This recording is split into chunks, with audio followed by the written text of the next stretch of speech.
कांग्रेस की एक बैठक, ये बैठक कहीं और नहीं बल्कि असम में राहुल गांधी का एक बयान जो उसी बंद कमरे की बैठक में राहुल गांधी ने दिया और वो बयान हिमंता बिस्वा शर्मा तक पहुंच गया क्या?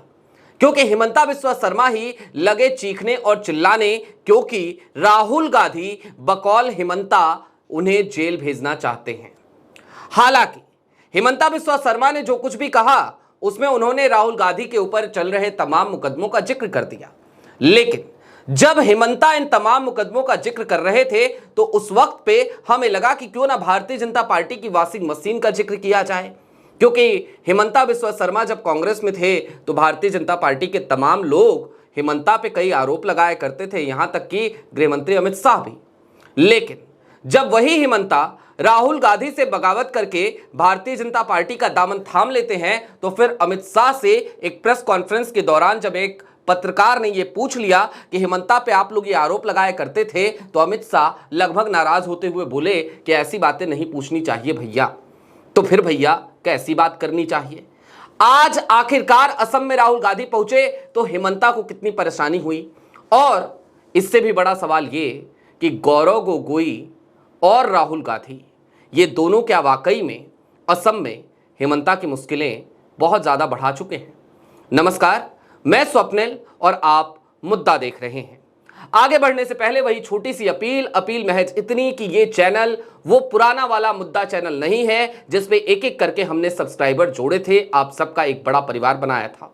वो चैनल हमसे छीना जा चुका है, लिहाजा हम नई शुरुआत कर रहे हैं। सब्सक्राइबर बेस छोटा है, लिहाजा इस चैनल को भी सब्सक्राइब करें, अपने दोस्तों के साथ शेयर भी जरूर करें। अब आगे बढ़ते हैं और सबसे पहले मैं चाहता हूं आप अपने स्क्रीन पर हिमंता बिस्वा शर्मा का एक ट्वीट देख लीजिए। हिमंता लिखते हैं, लिख कर ले लीजिए, हिमंता बिस्वा शर्मा को जेल जरूर भेजेगा। यह वही वाक्य है जो नेता प्रतिपक्ष श्री राहुल गांधी ने असम में कांग्रेस की राजनीतिक मामलों की समिति के साथ अपनी बंद बैठक में कहा। वो केवल इतना कहने के लिए असम आए, लेकिन हमारे नेताजी ये कन्वीनियंटली भूल गए कि वे स्वयं देश भर में दर्ज कई आपराधिक मामलों में जमानत पर हैं। My best wishes to you, enjoy the hospitality of Assam for the rest of the day. Himanta ने जब ये बात कही तो फिर हमें याद आया कि कल की तारीख में भी राहुल गांधी को एक कोर्ट से जमानत मिली है। राहुल गांधी कल उत्तर प्रदेश की राजधानी लखनऊ पहुंचे थे और वहां पर वो 5 मिनट कटघरे में खड़े रहे, उन्होंने सरेंडर किया और उसके बाद उनको जमानत भी मिल गई। लेकिन राहुल गांधी का जो व्यक्तित्व है, जो पर्सनैलिटी है, उस पर कल द न्यूज लॉन्चर पर अपने खास शो 11th आवर में मैंने आपसे ये कहा था कि उनकी पर्सनैलिटी बहुत ज़्यादा बदल चुकी है। उनकी पर्सनैलिटी, उनका व्यक्तित्व आज की तारीख में वो व्यक्तित्व है जो व्यक्तित्व लंबे समय से छिपा हुआ था या जिसे मीडिया ने कवर नहीं किया था, या फिर कि वो व्यक्तित्व था जिसे भारतीय जनता पार्टी के आईटी सेल ने दुष्प्रचार करके दबा रखा था। राहुल गांधी लड़ते हैं, भिड़ते हैं, भिड़ना जानते हैं और माफी नहीं मांगते हैं। राहुल गांधी जमानत पे बाहर तो जरूर हैं, लेकिन राहुल गांधी के खिलाफ कौन कौन से मुकदमे हैं? नेशनल हेराल्ड के मुकदमे को छोड़ दिया जाए तो उसके अलावा और कौन सा मुकदमा है? और नेशनल हेराल्ड की जब भी समीक्षा की जाती है तो फिर समझ में नहीं आता कि बिना ट्रेल के मनी लॉन्ड्रिंग कैसे हो गई, बिना संपत्तियों के ट्रांसफर के मनी लॉन्ड्रिंग कैसे हो गई, और इन सब के बीच यह भी समझ नहीं आता कि यदि कांग्रेस ने नेहरू की विरासत नेशनल हेराल्ड को बचाने के लिए 90 करोड़ का लोन दिया और उसके बाद भी जब आर्थिक स्थिति नहीं संभल पा रही थी एजीएल की, तो एजीएल को बचाने के लिए, उस कंपनी को कर्ज मुक्त करने के लिए यदि एक तरीका और तरीकेकार अपनाया तो इसमें क्या गलत हो सकता है? खैर, मामला अभी विचाराधीन है। 29 तारीख को फिर उसमें सुनवाई होगी और राउज एवेन्यू कोर्ट डिसाइड करेगा कि समन करना है या नहीं करना है सोनिया गांधी को। यह फैसला अभी सुरक्षित रखा गया है। लेकिन इसके अलावा जितने भी मामले हैं वो मामले क्या हैं? प्रताप सारंगी आपको याद है, मुकेश राजपूत आपको याद है। बाबा साहेब भीमराव अंबेडकर का अपमान जब अमित शाह साहब ने किया था तो उसके बाद भारतीय जनता पार्टी के नेताओं ने यह आरोप लगाया था कि प्रताप सारंगी और मुकेश राजपूत दोनों को राहुल गांधी ने बुरी तरह पीटा है, बुरी तरह मारा है, धक्का दिया है। उसके बाद खूब नौटंकी हुई, तमाम कैमरे हॉस्पिटल में पहुंचते रहे, घायल सांसदों का इलाज चल रहा था, लेकिन उस इलाज में बार बार दखल कोई और नहीं बल्कि मीडिया के कैमरों के साथ पहुंचकर तमाम बड़े बड़े भारतीय जनता पार्टी के नेता ही दे रहे थे। प्रधानमंत्री नरेंद्र मोदी भी फोन कर करके उनको परेशान कर रहे थे। खैर, इससे भी आगे बढ़ने की जरूरत है और कुछ और चीजें समझने की जरूरत है। राहुल गांधी बिहार पहुंचे थे तो उन्होंने मीडिया कर्मियों से बातचीत करते हुए कह दिया था कि मेरे ऊपर 30 से 32 मुकदमे दर्ज हैं और ये सभी एक मेडल की तरह हमें दिखते हैं। लेकिन आज की तारीख में जरा हेमंता बिस्वा शर्मा के इतिहास पर नजर डालिए। हेमंता बिस्वा शर्मा को लेकर जो सबसे चर्चित मामला था वो था शारदा चिट फंड घोटाले का मामला।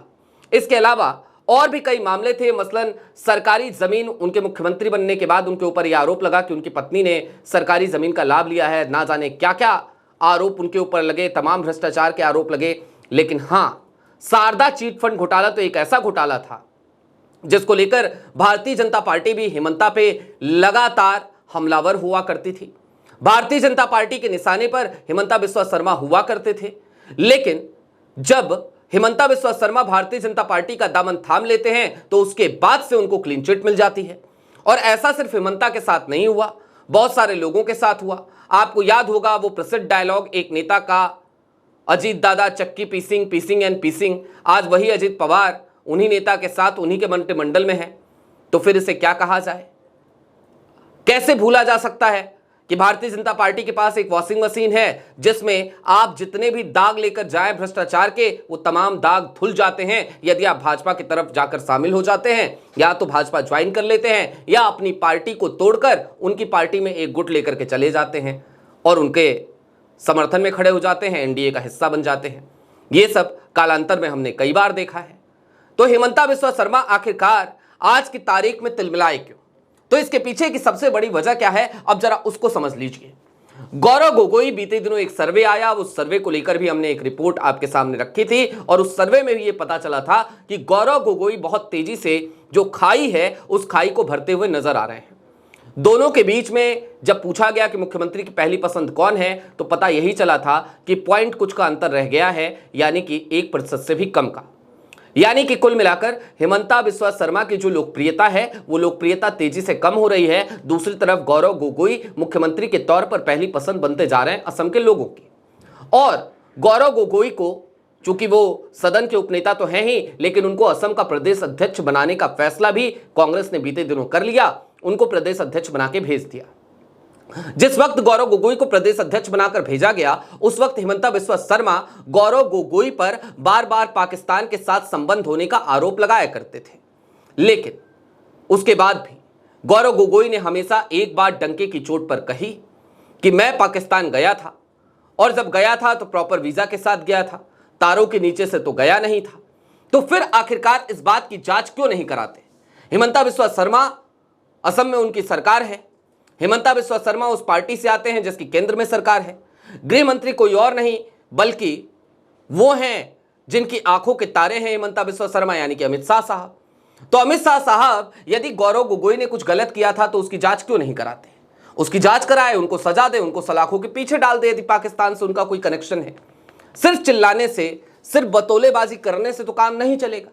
हेमंता बिस्वा शर्मा यही करने में मास्टर हैं, वो यही कर रहे हैं। और अब राहुल गांधी ने बंद कमरों की बैठक में क्या कहा, यह आखिरकार हेमंता बिस्वा शर्मा को कैसे पता? हालांकि यहां पर फिर कांग्रेस के ऊपर भी कई सवाल उठते हैं, और वो सवाल इसलिए भी उठते हैं क्योंकि हेमंता बिस्वा शर्मा यदि ये बात इतने दावे के साथ कह रहे हैं तो इस बात को तो कई बार हमने और आपने भी कहा है कि कांग्रेस के भीतर बड़े लूप होल्स हैं। कांग्रेस में राहुल गांधी किसी से कुछ भी कहें, वो बात देर सबेर नहीं बल्कि तुरंत within a minute Bharatiya Janata party तक पहुंच जाती है। राहुल गांधी कोई भी रणनीति बनाए, वो रणनीति बनने के साथ ही उस पर अमल होने से पहले भारतीय जनता पार्टी के कई बड़े नेताओं के टेबल पर वो रणनीति होती है। यानी कि कांग्रेस को चाहिए कि पहले अपने भीतर बैठे जयचंदो, अपने भीतर बैठे गद्दारों को पहचाने और उनको अलग करें। राहुल गांधी इस कवायद में तो लगे हैं, लेकिन कब तक कर पाएंगे, ये एक बड़ा सवाल है। हालांकि राहुल गांधी को जिन मुकदमों का डर हेमंता बिस्वा शर्मा ने आज इस ट्वीट के जरिए दिखाया, वो डर राहुल गांधी की आंखों में दिखता नहीं है, क्योंकि राहुल गांधी खुद बिहार में ये बात कह चुके हैं कि 30-32 मेडल हैं हमारे पास, ये मेडल की तरह है मेरे ऊपर हुए मुकदमे।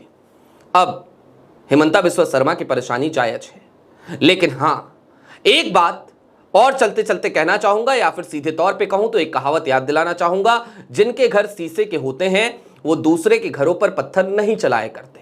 हेमंता बिस्वा शर्मा को इस कहावत से सीख लेनी चाहिए और हेमंता बिस्वा शर्मा को ये देखना चाहिए कि उनका खुद का इतिहास क्या रहा है। ये भी समझना चाहिए कि भारतीय जनता पार्टी में आने के बाद जब उन्हें क्लीन चिट मिली तो उसको लेकर अब तक ना जाने कितने ही मीडिया रिपोर्ट छप चुकी हैं। बात इतर है कि गोदी मीडिया का जमाना है, लिहाजा सीधे सवाल हेमंता बिस्वा शर्मा से आज की तारीख में मेन स्ट्रीम मीडिया नहीं करती है। लेकिन हां, भारत एक लोकतांत्रिक देश है और एक जिंदा लोकतंत्र वाला देश है, एक ऐसा देश है जहां पे असहमत आवाजें हमेशा रही हैं, हमेशा रहेंगी, क्योंकि ये जमीन बंजर जमीन नहीं है। ये वो जमीन है जहां पर सत्ता से सवाल करना लोग जारी रखते हैं, चाहे कम संसाधनों में सही। हम भी वही कर रहे हैं, करते रहेंगे। एक चैनल छिन चुका है, दूसरा चैनल बना लिया है। लेकिन हां, ये भरोसा रखिएगा, हम न टूटे हैं, न रुके हैं, न डरे हैं, न झुके हैं और न ऐसा कभी होगा। लिहाजा इस नए मुद्दा को भी सब्सक्राइब कीजिए। हम लगातार सत्ता की आंखों में आंखें डालकर सवाल करते रहेंगे। शुक्रिया।